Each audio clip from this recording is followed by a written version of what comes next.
Il y a 200 sextillions d'étoiles dans l'univers observable. Chacune est un four nucléaire qui brûle avec la puissance de milliards de bombes à hydrogène chaque seconde.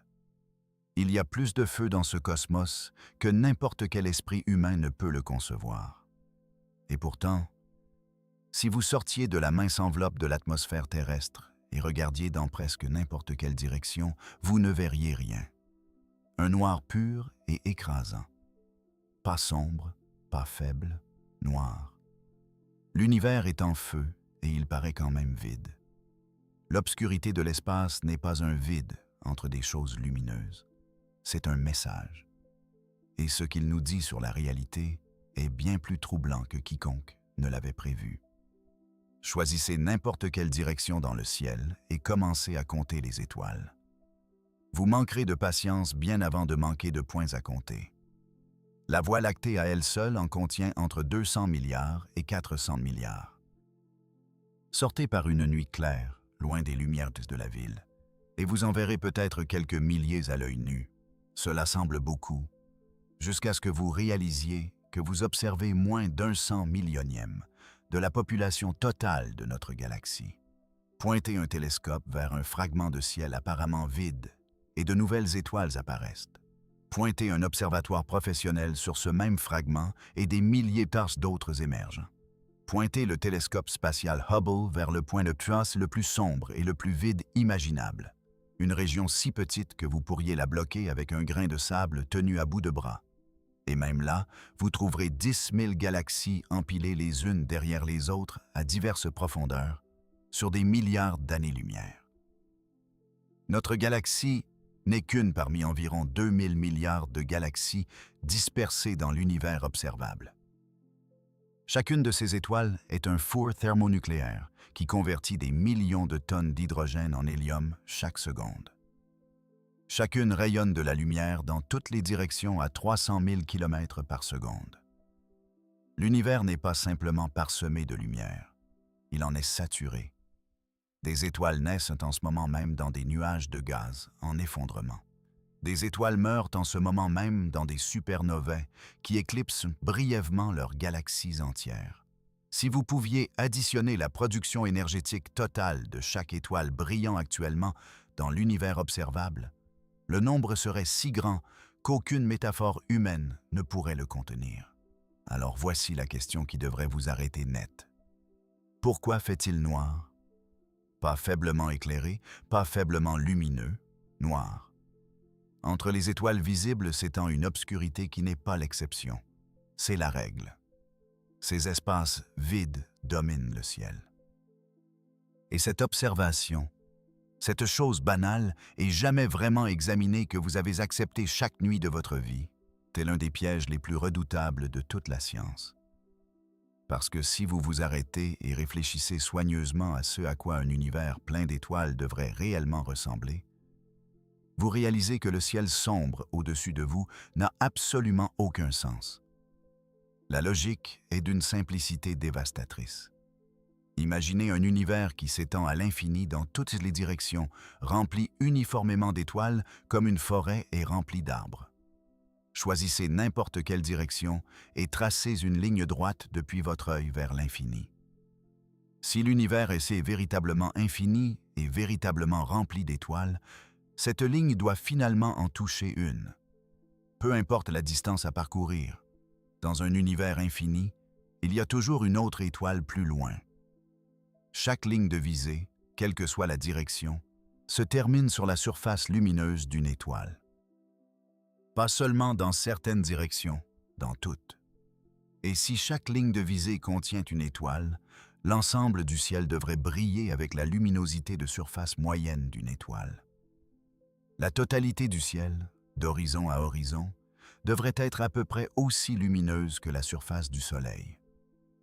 Un enfer sans échappatoire. La nuit ne devrait pas exister. Avant de rejeter cela comme absurde, considérez à quel point le raisonnement est en réalité imparable. Divisez l'univers en minces coques concentriques autour de la Terre, chacune d'une année-lumière d'épaisseur. Une coque 2 fois plus éloignée a 4 fois le volume et contient donc 4 fois plus d'étoiles. Mais chaque étoile individuelle dans cette coque plus éloignée apparaît 4 fois plus faible, parce que la luminosité décroît avec le carré de la distance. 4 fois plus d'étoiles, chacune un quart aussi brillante. Les deux effets s'annulent parfaitement. Chaque coque, quelle que soit sa distance, délivre la même quantité totale de lumière à votre œil.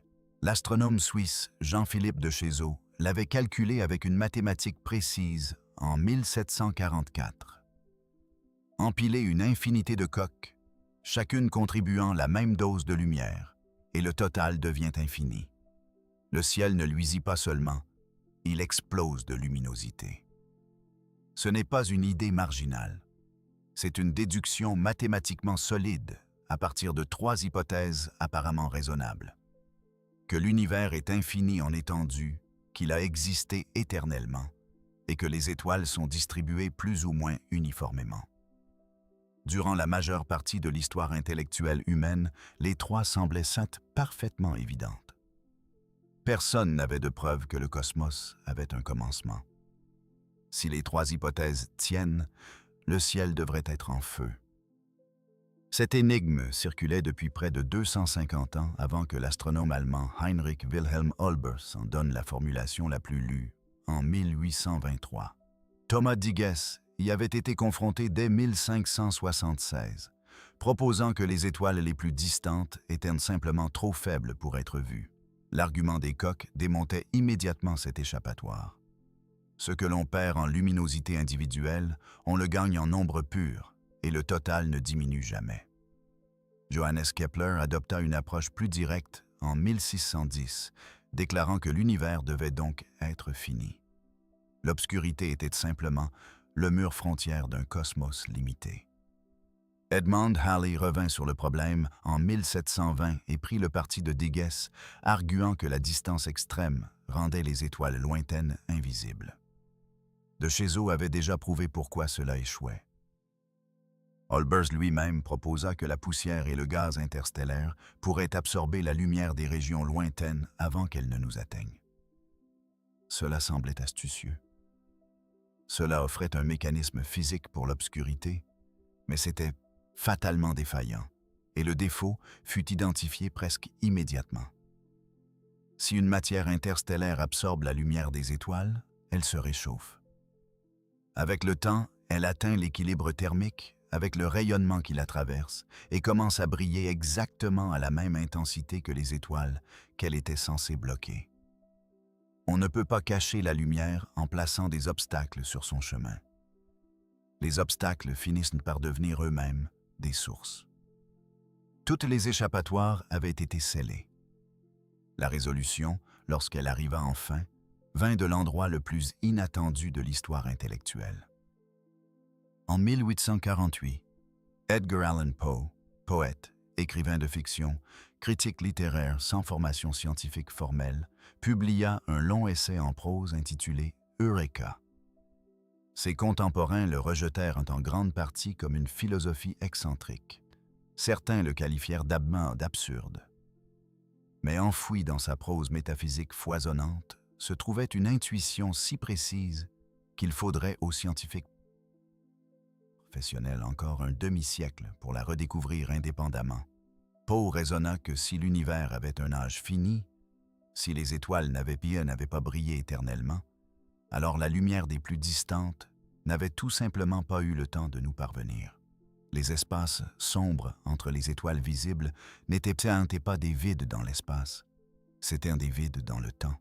L'univers était trop jeune pour que la lumière accumulée de toutes ces étoiles ait pu remplir chaque ligne de visée. L'obscurité n'était pas la preuve du vide. C'était la preuve de la jeunesse.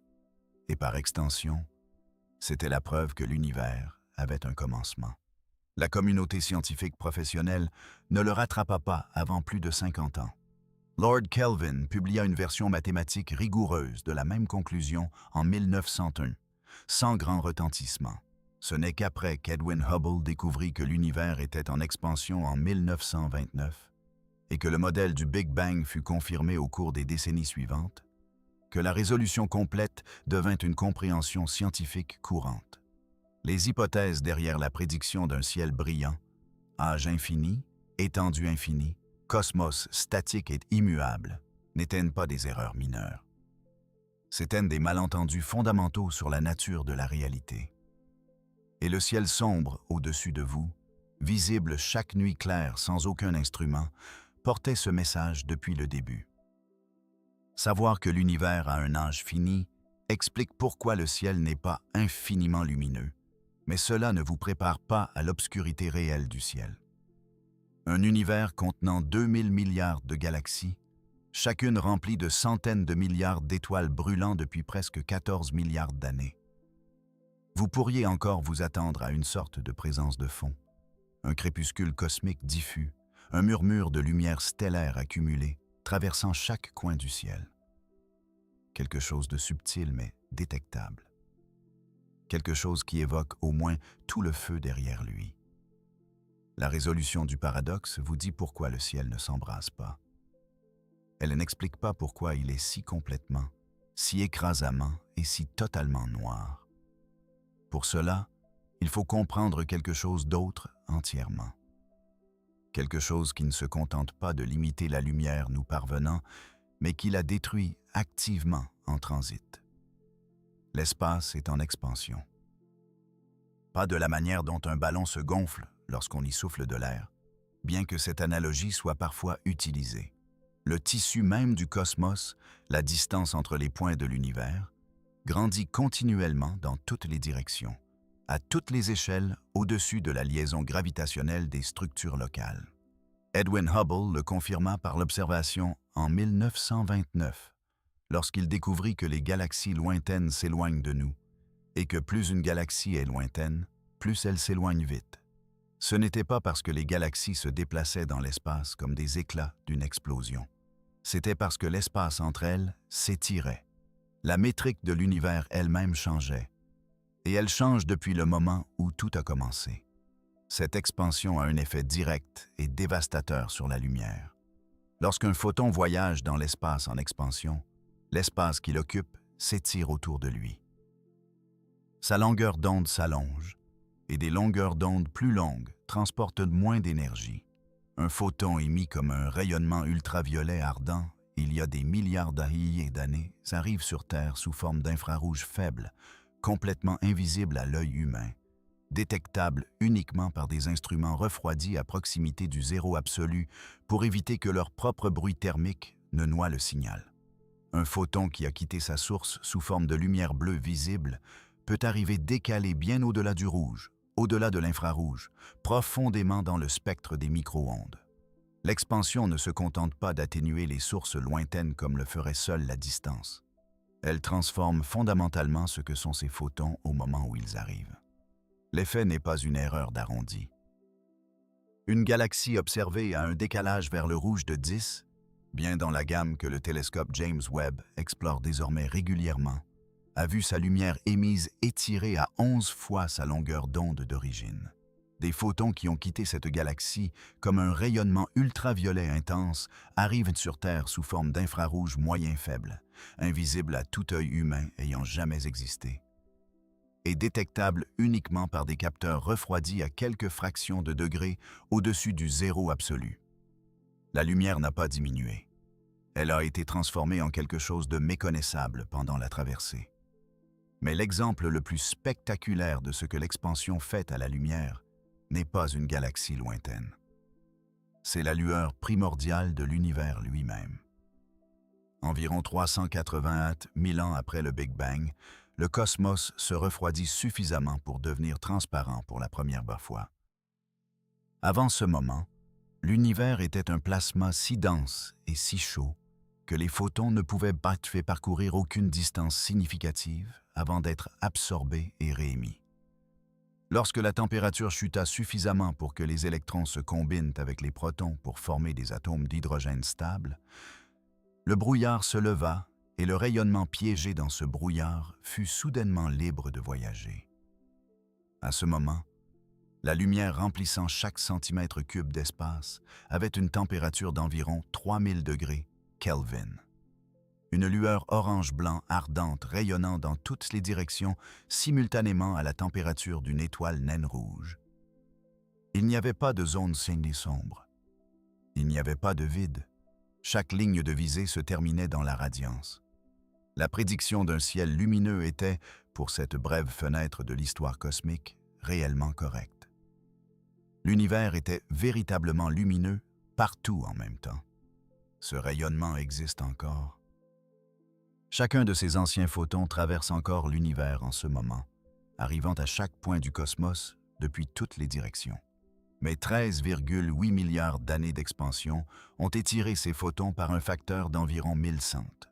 Ce qui était autrefois une lueur orange-blanc ardente et visible a été tiré vers un rayonnement de micro-ondes, portant une température de seulement 2,725 degrés Kelvin, moins de 3 degrés au-dessus du zéro absolu. Vous en êtes baigné en ce moment même. Il arrive de toutes les directions, traverse les murs de votre maison et touche votre peau en permanence. Vous ne pouvez pas le ressentir. Vous ne pouvez pas le voir. Aucun œil humain ne l'a jamais perçu, ni ne le percevra jamais. L'univers a pris le seul moment où il était vraiment lumineux partout et a étiré cette luminosité en un fantôme si faible qu'il a fallu des instruments satellitaires spécialement conçus pour le détecter. La seule fois où le cosmos a réussi à s'illuminer complètement, il ne pouvait pas maintenir cet état. La lueur dura quelques centaines de milliers d'années. L'obscurité qui la remplaça dure depuis 13,8 milliards d'années et se prolongera bien plus longtemps encore. L'univers n'a pas simplement échoué à rester lumineux. Il a échoué d'une manière permanente, irréversible et qui s'accélère. Parce que l'expansion ne ralentit pas. En 1998, deux équipes indépendantes d'astronautes, pendant d'astronomes étudiant des supernovas lointaines, firent une découverte qui bouleversa toutes les attentes. L'expansion de l'univers ne décélère pas sous l'attraction de la gravité, comme tout le monde l'avait supposé. Elle s'accélère, poussée par une composante mystérieuse appelée énergie sombre, qui représente environ 68% du contenu énergétique total de l'univers. L'espace est poussé à s'écarter de plus en plus vite à chaque époque qui passe. Les photons encore actuellement détectables depuis les galaxies les plus lointaines sont davantage décalés vers le rouge chaque année qui passe. La lumière qui est marginale aujourd'hui deviendra inaccessible demain. Ces sources visibles maintenant seront finalement poussées au-delà de l'horizon observable. Leur lumière sera étirée au-delà de la sensibilité de tout instrument qui pourrait jamais être construit. L'univers n'est pas seulement sombre, il s'assombrit et le rythme auquel il s'assombrit s'accélère lui-même. Tout cela, l'âge fini, l'espace en expansion, le décalage vers le rouge implacable, conduit à un nombre. En 2024, des scientifiques ont utilisé la sonde spatiale New Horizons de la NASA pour le mesurer directement. La sonde, voyageant à plus de 8 milliards de kilomètres de la Terre, bien au-delà de l'orbite de Pluton, a pointé ses instruments vers 16 zones soigneusement sélectionnées du ciel profond. Choisies spécifiquement pour éviter la contamination des étoiles proches, de la lumière galactique et du léger voile de poussière interplanétaire qui affecte toute mesure prise depuis le système solaire interne. Puis, ils ont mesuré la luminosité optique totale provenant du cosmos. Le résultat était d'environ 11 nanowatts par mètre carré par stéradian. Asseyez-vous avec ce nombre un instant. Ce chiffre représente la lumière accumulée de chaque galaxie qui a jamais brillé à travers presque 13 milliards d'années d'histoire cosmique. 2000 milliards de galaxies, des centaines de sextillions d'étoiles, presque tout l'âge de l'univers, et le produit combiné de tout cela est si faible qu'il a fallu une sonde spatiale au bord du système solaire, les instruments les plus sensibles disponibles pour la science moderne, et des mois de calibration minutieuse pour le détecter. Aucun œil humain ne pourrait le percevoir dans quelque condition, que ce soit ayant jamais existé ou pouvant jamais exister sur Terre. Les chercheurs ont confirmé que cette mesure correspond à la lumière totale attendue de toutes les galaxies connues. Il n'y a pas d'excès mystérieux. Pas de réservoir caché de photons non détectés inondant le cosmos depuis des sources inconnues. Ce que vous obtenez, c'est ce que produisent les galaxies. Et ce que les galaxies produisent, de toute perspective humaine, c'est rien. Le feu de 200 sextillions d'étoiles, filtré par la physique de l'expansion, du décalage vers le rouge et du temps, arrive comme un murmure si faible qu'il n'a aucun analogue dans l'expérience humaine quotidienne. L'obscurité ne gagne pas seulement. Elle gagne par une marge si vaste que qualifier cela de compétition paraît malhonnête. L'âge fini de l'univers et l'expansion de l'espace expliquent ensemble pourquoi le ciel ne s'embrase pas.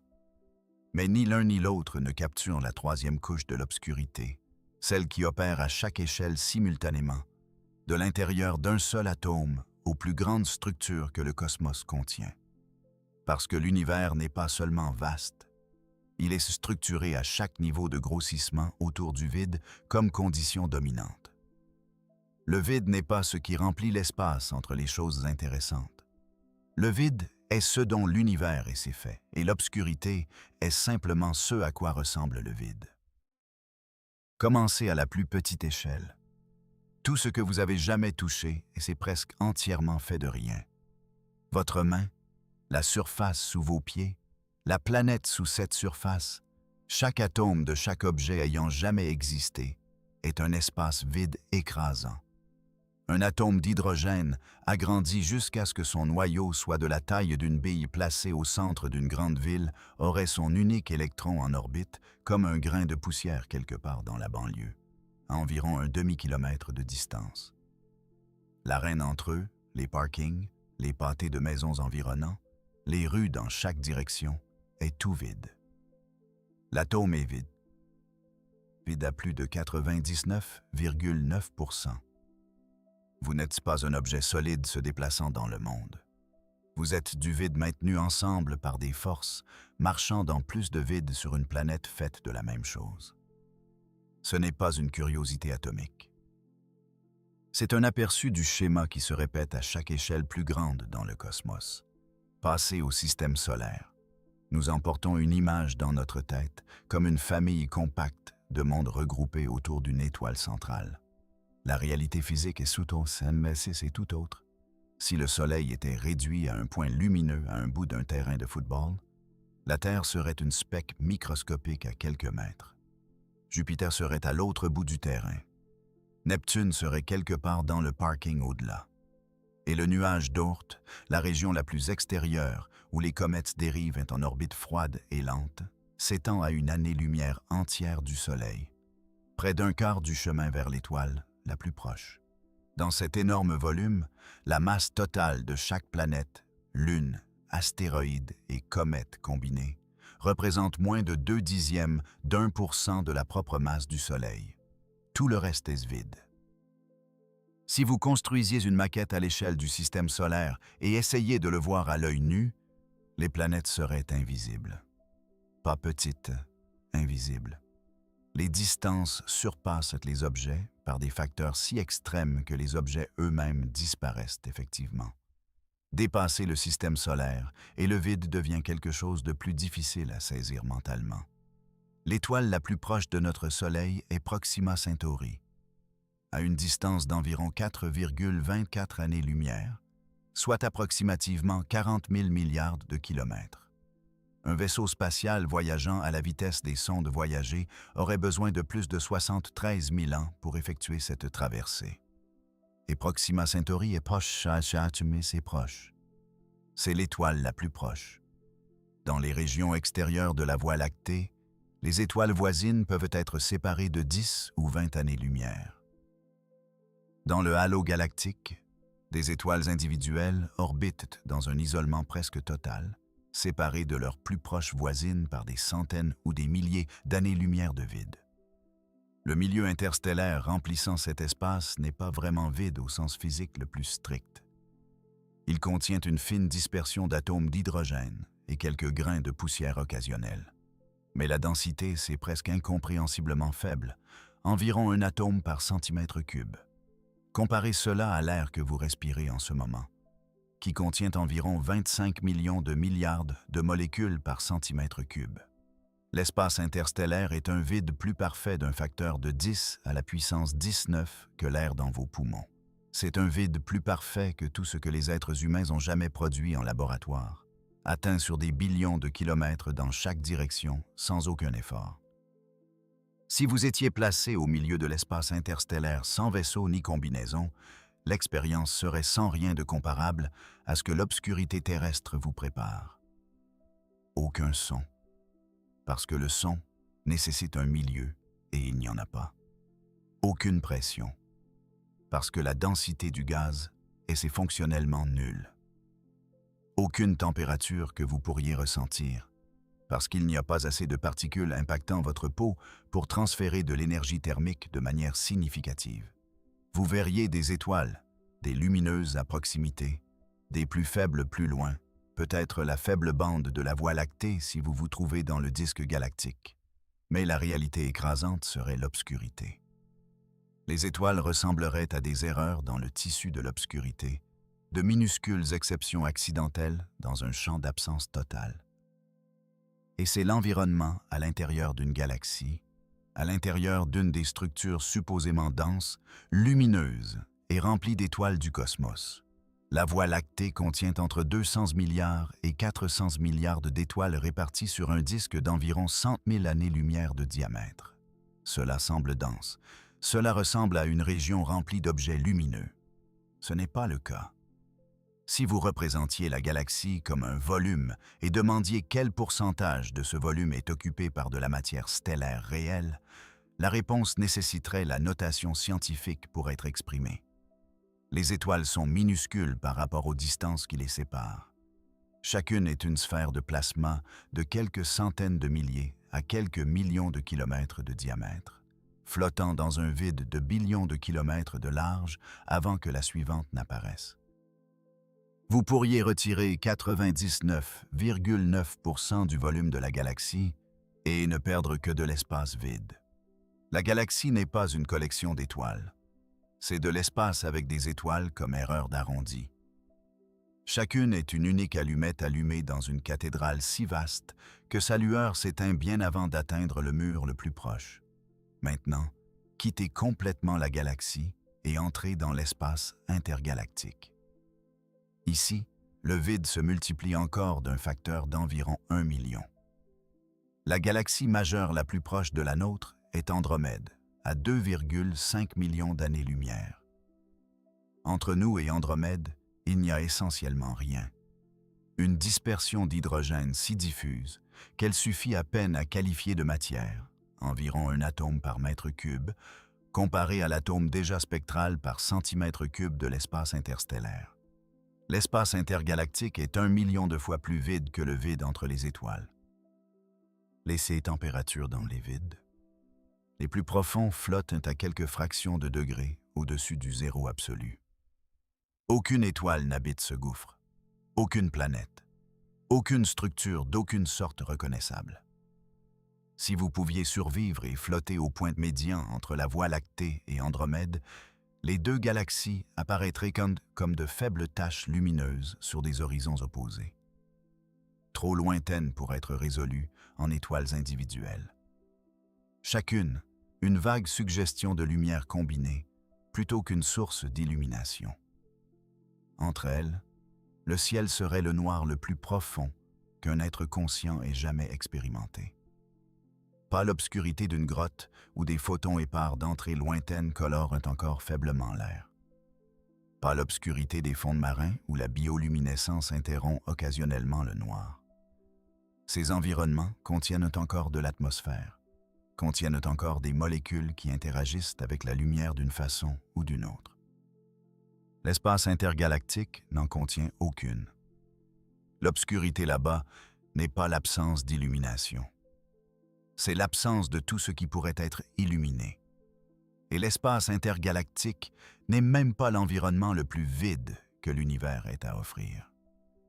Entre les amas de galaxies, à travers les vastes bulles de la toile cosmique appelée vide, le vide atteint une profondeur qui fait paraître l'espace entre la Voie lactée et Andromède bondée en comparaison. Des vides cosmiques individuels peuvent s'étendre sur 300 ou même 500 millions d'années-lumière. Une civilisation placée au centre de l'un d'eux verrait aucune galaxie à l'horizon dans quelque direction que ce soit. Aucune faible tache de lumière stellaire combinée évoquant une structure distante. Aucun point de référence d'aucune sorte.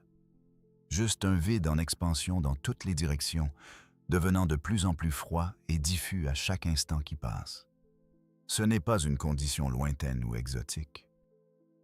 Les vides occupent en quelque part entre 70 et 90% du volume total de l'univers observable. Les filaments, les amas et les galaxies, toute la structure qui contient toutes les étoiles qui produisent toute la lumière, occupent une minorité du volume total. Tout le reste est cette obscurité, non pas comme arrière-plan, mais comme avant-plan, comme la caractéristique principale et définitive du cosmos à ses plus grandes échelles. L'univers n'est pas une toile de lumière connectée par des fils lumineux. C'est une toile d'obscurité avec des fils lumineux si minces que, vu d'une distance suffisante, il serait entièrement invisible. Tout ce qui a été décrit jusqu'ici concerne les mécanismes de l'obscurité. L'âge fini qui coupe la lumière lointaine, l'expansion qui draine l'énergie des photons en transit, la géométrie du vide qui domine chaque échelle des atomes aux amas de galaxies. Chacun est individuellement assez puissant pour assombrir le ciel au-delà de ce qu'intuitionne l'intuition. Mais l'univers ne les applique pas un à la fois. Il les applique tous simultanément à chaque photon de chaque source, à chaque distance. Et quand vous les empilez ensemble, le résultat n'est pas un échec marginal de la luminosité. C'est une annihilation catastrophique de la lumière par les forces combinées de la physique. Pour ressentir le poids de cela, vous avez besoin d'un outil de plus. Une loi qui opère sans exception sur chaque source de lumière dans le cosmos, proche ou lointaine, brillante ou faible, ancienne ou nouvellement allumée. C'est la règle la plus simple et la plus brutale de toute la physique, la loi de l'inverse du carré. La luminosité apparente d'une source lumineuse diminue avec le carré de la distance entre vous et elle. Pas proportionnellement, pas linéairement, avec le carré. Une étoile 2 fois plus éloignée n'est pas 2 fois moins brillante. Elle est 4 fois moins brillante. Une étoile 10 fois plus éloignée n'est pas 10 fois moins brillante. Elle est 100 fois moins brillante. Une étoile 1000 fois plus éloignée apparaît 1 million de fois moins brillante. La chute est sauvage, elle est implacable. Et elle s'applique universellement à chaque source de lumière dans le cosmos, sans exception. Considérez notre propre Soleil. Depuis la surface de la Terre, à environ 150 millions de kilomètres, il est assez brillant pour illuminer des continents entiers, entraîner des systèmes météorologiques et alimenter la photosynthèse sur une planète vivante. Maintenant, placez-le à la distance du système d'étoiles le plus proche, Alpha Centauri, à environ 4,24 années-lumière. C'est environ 270 000 fois plus loin que la distance Terre-Soleil. La loi de l'inverse du carré dit que la luminosité du Soleil chute du carré de ce facteur. 270 000 au carré, c'est environ 73 milliards. Le Soleil vu depuis la distance de l'étoile la plus proche serait 73 milliards de fois moins brillant qu'il n'apparaît depuis la Terre. Ce serait un faible point de lumière visible à l'œil nu par une nuit sombre, mais ne contribuant effectivement aucune illumination à quoi que ce soit autour de lui. Ce seul nombre, 73 milliards de fois moins brillant pour le voisin stellaire le plus proche possible, devrait recadrer tout ce que vous pensez savoir sur la façon dont les étoiles illuminent le cosmos. Et c'est l'étoile la plus proche. La plupart des étoiles de la Voie lactée sont bien plus distantes. Le centre galactique contient la concentration d'étoiles la plus dense de toute la Voie lactée. Des centaines de milliers d'entre elles compressées dans une région de quelques années-lumière, et depuis la Terre, leurs lueurs combinées s'élèvent à une faible tache à peine visible à l'œil nu les nuits les plus claires. Des centaines de milliers de fours nucléaires est le mieux qu'ils puissent collectivement faire depuis 26 000 années-lumière, et c'est quelque chose que vous pourriez manquer si vous ne le cherchiez pas. Étendez maintenant cela à d'autres galaxies. La galaxie d'Andromède est à 2,5 millions d'années-lumière et contient environ 1000 milliards d'étoiles, 1000 milliards de fours stellaires, chacun convertissant des millions de tonnes d'hydrogène en énergie chaque seconde. Et le résultat tel qu'il est vu depuis la Terre est une faible tache à peine perceptible à l'œil nu les nuits les plus sombres, et seulement si vous savez exactement où chercher. Cette traînée de lumière, cette faible bande floue, représente la production combinée de plus d'étoiles que de grains de sable sur toutes les plages de la Terre, réduite par la distance à quelque chose que vous pourriez facilement négliger. Et Andromède est notre voisine majeure la plus proche. L'amas de la Vierge, le plus proche grand ensemble de galaxies, se trouve à environ 54 millions d'années-lumière, plus de 20 fois la distance d'Andromède. La loi de l'inverse du carré punit cette distance supplémentaire avec une efficacité brutale. 20 fois plus loin signifie 400 fois moins brillant par étoile individuelle. Les étoiles individuelles des galaxies de l'amas de la Vierge sont si complètement éteintes par la distance qu'aucun télescope jamais construit ne pourrait en détecter une seule. Seule la lueur combinée de galaxies entières est visible, et même cela nécessite des instruments sérieux pour être observés. Les galaxies au bord de l'univers observable, à des milliards d'années-lumière, sont réduites par la loi de l'inverse du carré à des contributions si infinitésimalement petites que collecter leur lumière du tout nécessite certains des exploits d'ingénierie les plus extraordinaires de l'histoire humaine.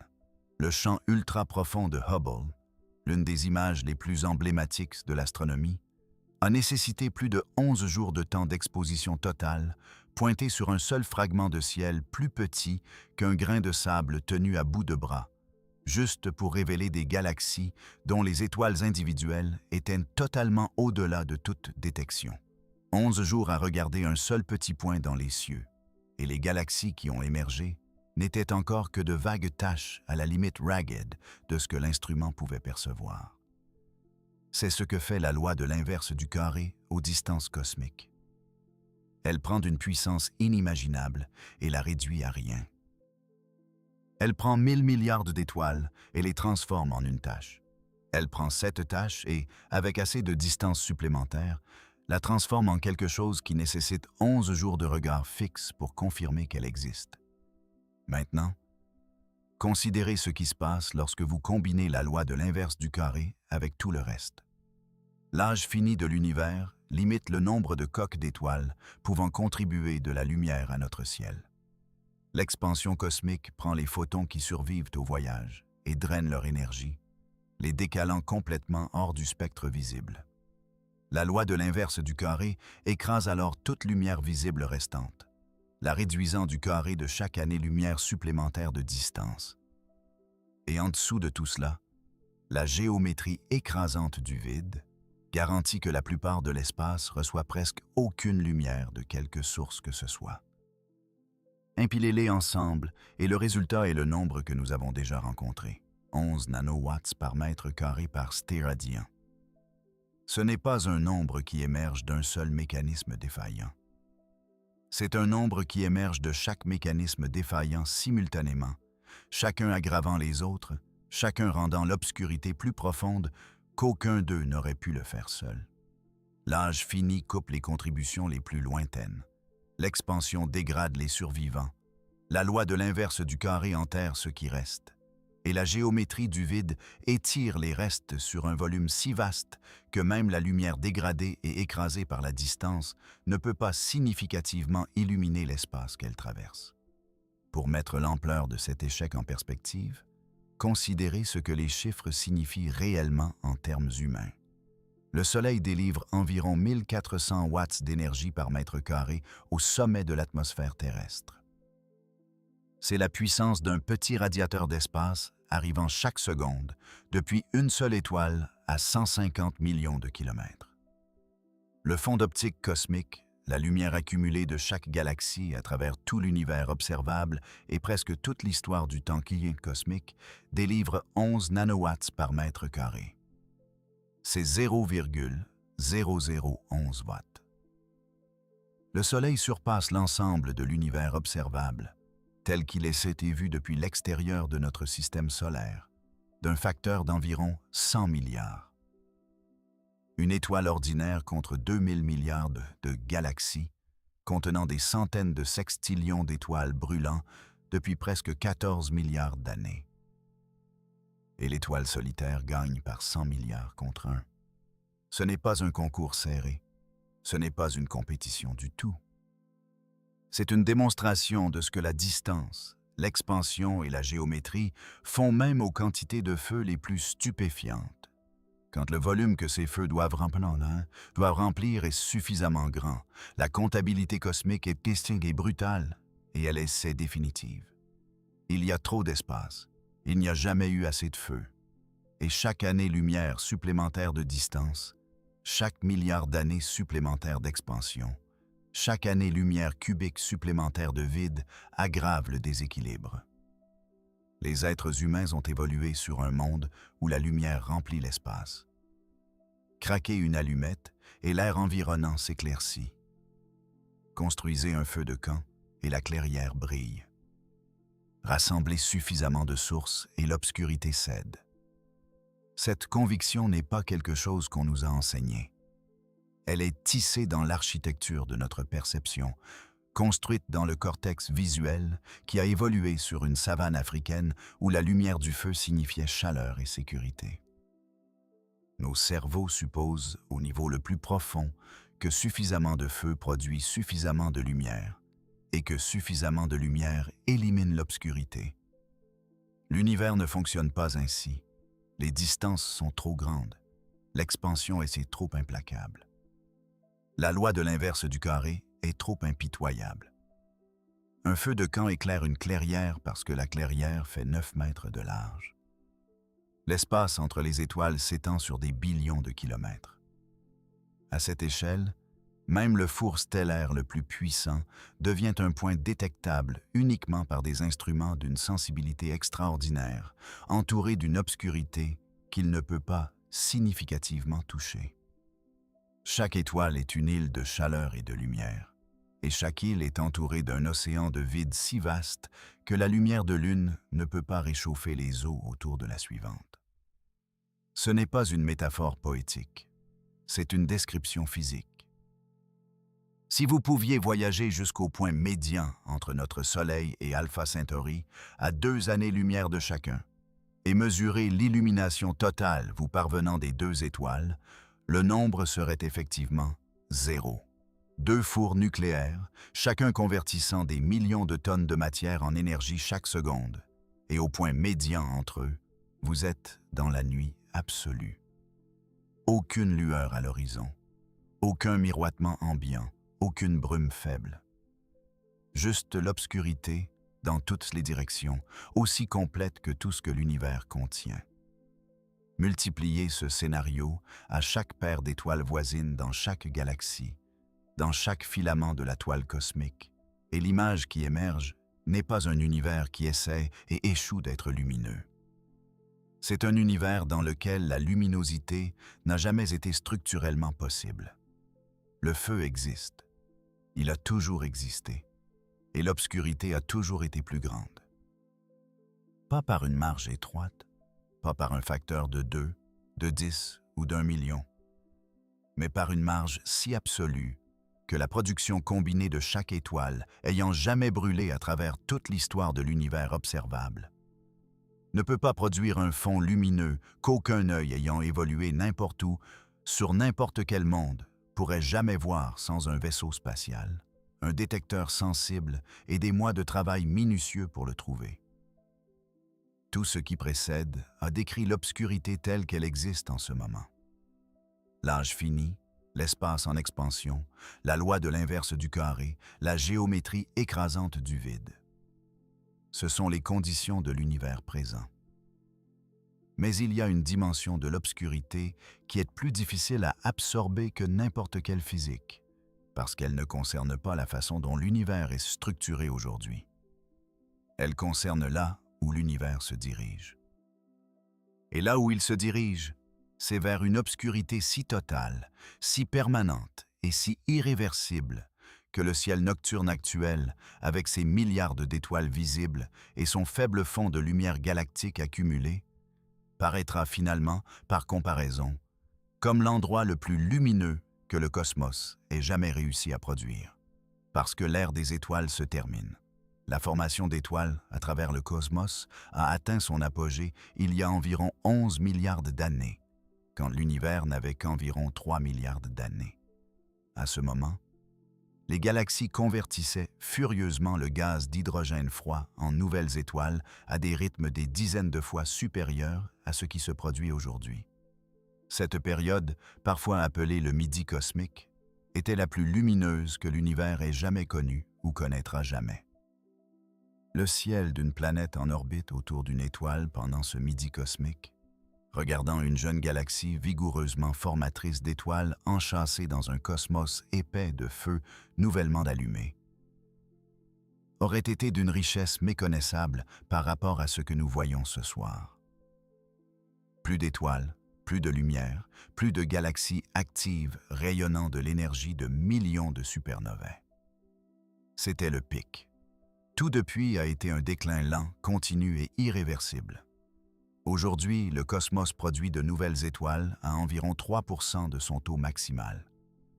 Le feu s'éteint, non pas soudainement, non pas de façon catastrophique, mais régulièrement, mesurément, dans une direction qui ne s'inverse pas.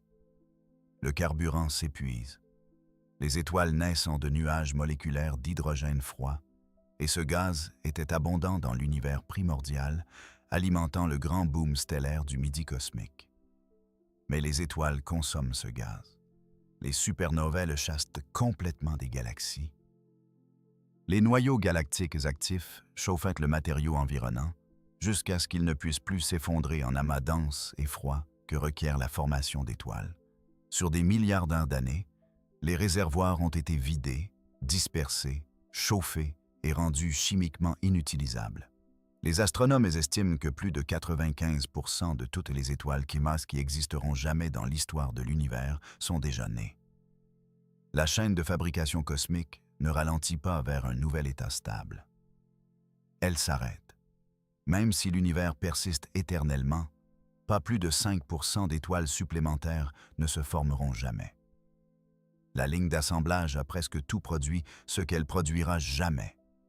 Et la production restante s'épuisera sur des milliards d'années, chaque génération plus petite et plus faible que la précédente, jusqu'à ce que le dernier nuage de gaz froid s'effondre en la dernière nouvelle étoile, et que le processus s'arrête complètement. Les dernières étoiles à se former seront des naines rouges. Faibles, patientes, extraordinairement économes en carburant, elles brûlent à une fraction de l'intensité d'étoiles comme notre Soleil, mais étirent leur réserve d'hydrogène sur des durées qui dépassent tout le reste de la physique stellaire. Pas une seule naine rouge, nulle part dans l'univers observable, n'a encore vieilli sensiblement selon ses propres critères. Chacune d'elles est, selon les normes des naines rouges, essentiellement nouveau-née. Elles survivront à notre Soleil par un facteur de 1000. Elles survivront à chaque géante bleue et à chaque étoile jaune actuellement visible dans le ciel nocturne par des marges si grandes que la comparaison n'a guère de sens. Mais finalement, elles aussi s'épuisent. La dernière naine rouge de la dernière galaxie épuisera son carburant en hydrogène et s'éteindra. Pas dans une explosion, pas dans un final dramatique. Juste un lent déclin, un refroidissement, une transition d'une faible lueur rouge vers un tison froid et sombre dérivant dans l'espace. Et lorsque cela se produira, l'ère stellifère, l'âge des étoiles, le chapitre entier de l'histoire cosmique durant lequel la fusion nucléaire illumine l'univers, sera terminé. Les astrophysiciens Fred Adams et Gregory Laughlin lui ont donné ce nom, l'ère stellifère. Elle s'étend d'environ 1 million d'années après le Big Bang, jusqu'à approximativement 100 000 milliards d'années à partir de maintenant. 100 000 milliards d'années semblent une éternité. Par rapport à la chronologie complète de l'univers, Ce n'est même pas une erreur d'arrondi. Ce qui suit est l'ère dégénérée. Les étoiles sont parties. Ce qui reste, ce sont leurs cadavres. Des naines blanches refroidissant lentement vers l'invisibilité. Des étoiles à neutrons s'estompant progressivement. Des naines brunes trop petites pour avoir jamais vraiment brillé, dérivant froides et sombres dans le vide. Cette ère s'étend de 10 à la puissance 15 ans à 10 à la puissance 39 ans après le Big Bang, des durées si grandes qu'elles dissolvent toute intuition humaine sur la durée. Durant cette ère, l'univers contient encore de la matière, mais ne produit presque aucune lumière. Occasionnellement, deux naines blanches pourraient dériver suffisamment près l'une de l'autre pour entrer en collision, déclenchant un bref éclair thermonucléaire qui illumine le vide environnant pendant quelques semaines avant de s'éteindre. Ces événements sont les derniers souffles de la luminosité stellaire. Brefs, rares, séparés les uns des autres par des billions d'années d'obscurité absolue. L'univers dans l'ère dégénérée n'est pas sombre comme une nuit sans lune est sombre. Il est sombre comme l'intérieur d'un coffre-fort scellé est sombre. Structurellement, définitivement, sans aucune perspective de soulagement. Après l'ère dégénérée, vient l'ère des trous noirs. Les naines blanches et les étoiles à neutrons se sont refroidis depuis longtemps jusqu'à l'invisibilité. Les seuls objets significatifs restants sont les trous noirs. Ils ne brillent pas. Ils n'émettent aucun rayonnement détectable par des moyens conventionnels. Ils existent simplement, massifs et froids et sans lumière, enchâssés dans un vide en expansion d'où toute autre forme de structure a longtemps disparu. Les trous noirs finissent par se terminer. Par un processus quantique appelé rayonnement de Hawking, ils perdent lentement de l'énergie dans l'espace environnant, perdant de la masse à un rythme si graduel qu'il défie toute analogie terrestre. Un trou noir ayant la masse de notre Soleil prendrait 10 à la puissance 67 ans pour s'évaporer entièrement. Les trous noirs supermassifs au centre des anciennes galaxies durent bien plus longtemps. Mais finalement, l'un après l'autre, ils disparaissent aussi, convertissant leur masse en un mince filet de rayonnement de faible énergie, puis s'effaçant entièrement. Et quand le dernier trou noir s'évapore, l'ère des trous noirs prend fin. Ce qui vient après a un nom, l'ère sombre. Et l'ère sombre n'a pas de fin. Aucune étoile, aucun reste stellaire, aucun trou noir, aucune structure d'aucune sorte. Juste des particules élémentaires, électrons, positrons, photons, neutrinos, dérivant dans un vide en expansion perpétuelle et en refroidissement constant, avec une énergie décroissante et une densité s'évanouissant, approchant, mais n'atteignant jamais tout à fait le zéro absolu, pour toujours. L'ère sombre ne se conclut pas. Elle ne se transforme pas en autre chose. Elle continue simplement, devenant plus froide et plus vide et plus sans relief sur des durées qui font paraître l'ère des trous noirs instantanés, qui font paraître l'âge des étoiles comme un flash d'appareil photo dans l'histoire d'un océan. Il n'y a pas de fond à la chronologie qui vient après la disparition du dernier trou noir. C'est un abîme sans fond. Considérez maintenant où l'ère stellifère, notre ère, l'âge dans lequel les étoiles existent, l'âge dans lequel une quelconque lumière existe, se situe dans cette chronologie complète. Si vous comprimiez l'intégralité de l'histoire future de l'univers sur une seule page, l'âge des étoiles ne serait pas un paragraphe, ni une phrase, ni même un mot. Ce serait un trait si mince qu'aucune imprimante jamais construite ne pourrait le reproduire. Un trait plus fin qu'un seul atome sur une page représentant l'éternité. Tout ce qui est avant et tout ce qui est après est obscurité. Le feu n'est pas l'histoire.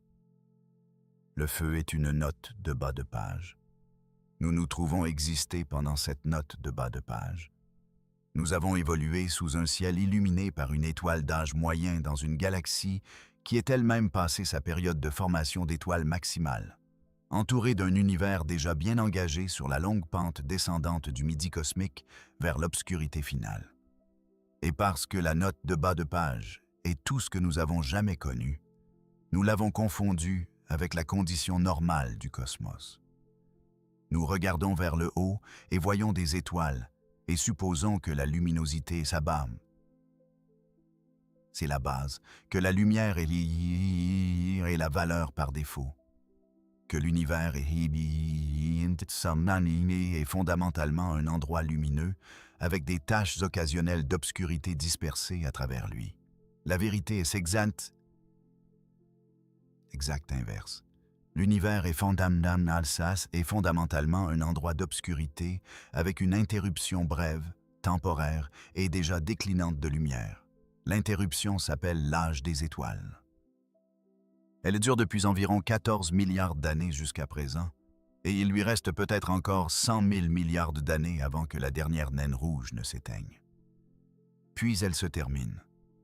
Et ce qui suit n'est pas une autre sorte de luminosité ou une forme différente de lumière. C'est la condition permanente qui existait avant les étoiles et qui existera après elles. Une obscurité si totale et si durable que le ciel nocturne actuel, aussi noir qu'il nous apparaît, semblerait par comparaison comme la surface du Soleil. Chaque seconde, notre Soleil convertit environ 4 millions de tonnes de sa propre masse en pure énergie. 4 millions de tonnes d'hydrogène compressées en hélium par fusion nucléaire à des températures dépassant 15 millions de degrés. L'énergie libérée par cette seule étoile parfaitement ordinaire en une seconde dépasse l'énergie totale consommée par la civilisation humaine tout au long de son histoire. Et le Soleil est sans remarque. C'est une étoile de poids moyen dans une galaxie qui en contient des centaines de milliards. Les supergéantes bleues brûlent des centaines de milliers de fois plus férocement. À travers l'univers observable, des étoiles à chaque stade de vie et de mort déversent de l'étude et de l'énergie dans le vide avec une férocité qui défie toute métaphore. La luminosité totale du cosmos est d'environ 3 fois 10 à la puissance 49 watts. Et pourtant, l'univers est sombre. Pas légèrement sombre, pas faiblement lumineux. Sombre d'une manière qui a nécessité un vaisseau spatial à 8 milliards de kilomètres de chez nous pour mesurer la lueur accumulée de tout cela. C'est la vérité centrale que l'obscurité de l'espace vous force à affronter. Et c'est une vérité qui contredit tout ce que l'intuition humaine a jamais suggéré sur la relation entre le feu et l'espace qu'il occupe. Les distances impliquées ne sont pas seulement plus grandes que les distances de l'expérience humaine. Elles sont plus grandes d'une façon qui les place dans une catégorie de réalité entièrement différente, où les intuitions construites sur des feux de camp et des lumières saignées de ville n'échoignent pas simplement, mais s'inversent. Un feu de camp éclaire une clairière parce que la clairière fait 9 mètres de large. Une ville brille parce que sa lueur n'a besoin de traverser que quelques dizaines de kilomètres avant d'atteindre la ville suivante. Dans ces environnements, suffisamment de sources produisent suffisamment de lumière. L'échelle est humaine. La physique coopère.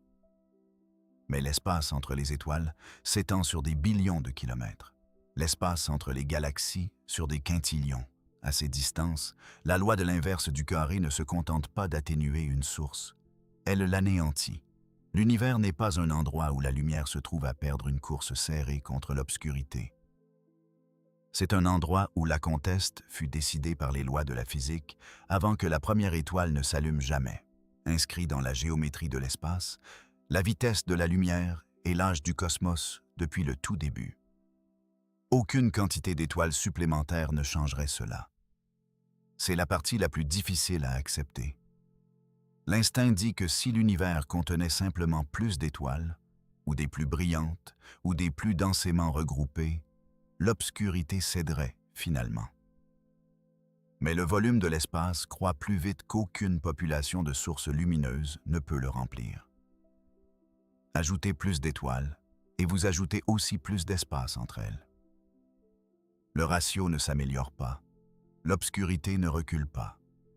Dans un univers en expansion où l'espace lui-même est la toile et la lumière est sa tueur, et humide est la peinture, La toile gagne toujours parce que la toile grandit et la peinture ne grandit pas. Considérez ce que cela signifie de se tenir dehors par une nuit claire et de regarder vers le haut. Vous recevez en ce moment un message qui vous a attendu chaque nuit de votre vie. Le message n'est pas encodé dans la lumière des étoiles, bien que la lumière des étoiles porte ses propres informations. Le message est dans l'obscurité entre les étoiles, dans les interstices noirs qui dominent chaque parcelle de ciel, qui s'étendent entre chaque point de lumière, qui persistent peu importe la puissance du télescope que vous pointez sur eux ou la durée d'exposition de votre détecteur.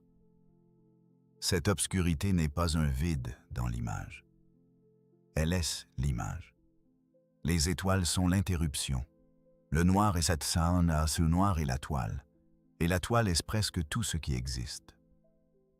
Ce qui rend cela plus difficile à absorber que n'importe quelle physique individuelle, c'est son caractère absolument complet. L'obscurité n'est pas une condition locale qui entoure simplement notre coin particulier du cosmos. Elle est universelle.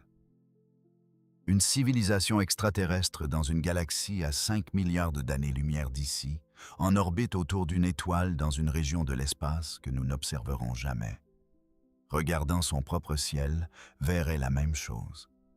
L'obscurité entre leurs étoiles, l'obscurité entre leurs galaxies, l'obscurité s'étendant dans toutes les directions vers un horizon qu'ils ne peuvent jamais atteindre. Peu importe le niveau d'avancement de leur technologie ou la sensibilité de leurs instruments. L'obscurité n'est pas un problème de détection. C'est une propriété du cosmos. Aucun endroit dans l'univers observable n'est baigné dans la lumière ambiante des étoiles. Aucun monde nulle part ne reçoit une illumination significative de la lueur combinée de populations stellaires lointaines. Chaque planète habitée, chaque civilisation possible, chaque être conscient ayant jamais existé ou pouvant jamais exister, regarde un ciel dominé par le noir.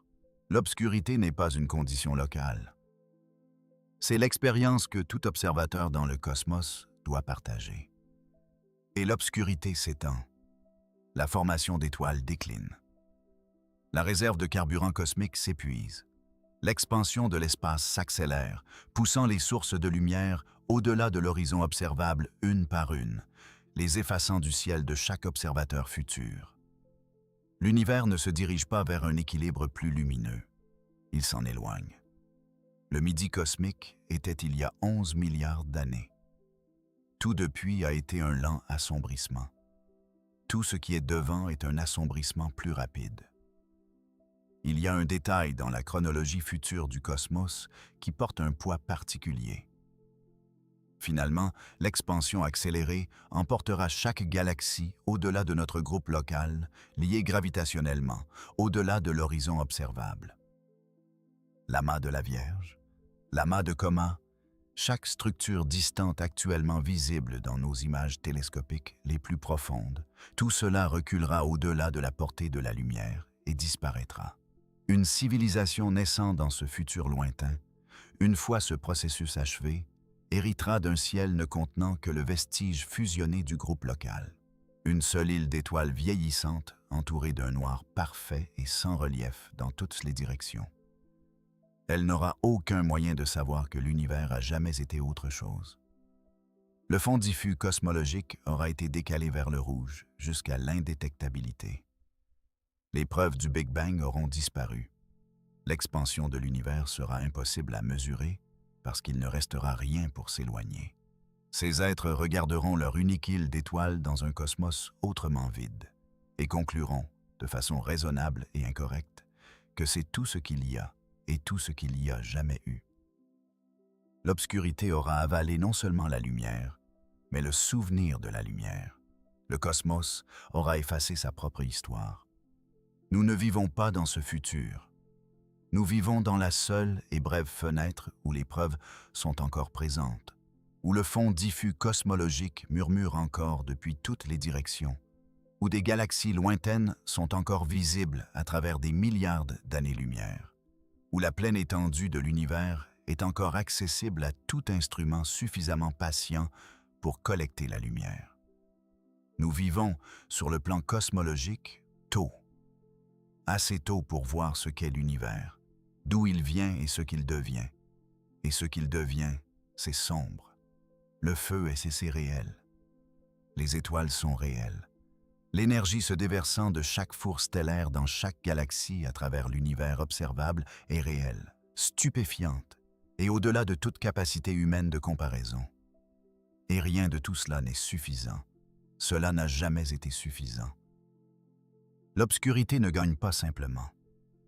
Elle gagne à chaque échelle, dans chaque direction, à travers chaque époque de l'histoire cosmique, par une marge si absolue que la production combinée de 200 sextillions d'étoiles brûlant depuis presque 14 milliards d'années ne peut pas produire un fond lumineux qu'aucun œil ayant évolué n'importe où, sur n'importe quel monde, pourrait jamais voir sans un vaisseau spatial.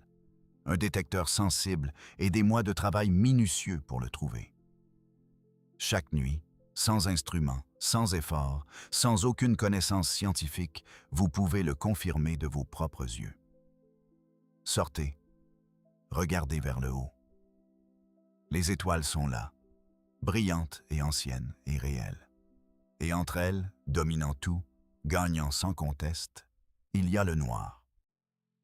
Pas comme une absence, pas comme un échec de la lumière à arriver, mais comme la condition naturelle, structurelle et inévitable d'un univers construit sur l'expansion et la séparation et le temps fini. Un univers où la distance est plus puissante que la luminosité, où le vide est plus fondamental que la matière, et où le vide allait toujours survivre au feu. L'obscurité n'est pas ce qui manque à l'univers, c'est ce qu'est l'univers. Et il vous le dit chaque nuit de votre vie. Il y a 200 sextillions d'étoiles dans l'univers observable. Chacune est un four nucléaire qui brûle avec la puissance de milliards de bombes à hydrogène chaque seconde.